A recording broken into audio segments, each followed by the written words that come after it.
عشر أمثالها ومن جاء بالسيئة فلا يجزى إلا مثلها وهم لا يظلمون قل إنني هداني ربي إلى صراط مستقيم دينا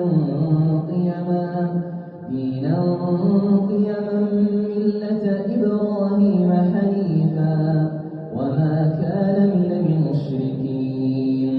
قل إن صلاتي ونسكي ومحياي ومماتي لله رب العالمين لا شريك له وبذلك أمرت وأنا أول المسلمين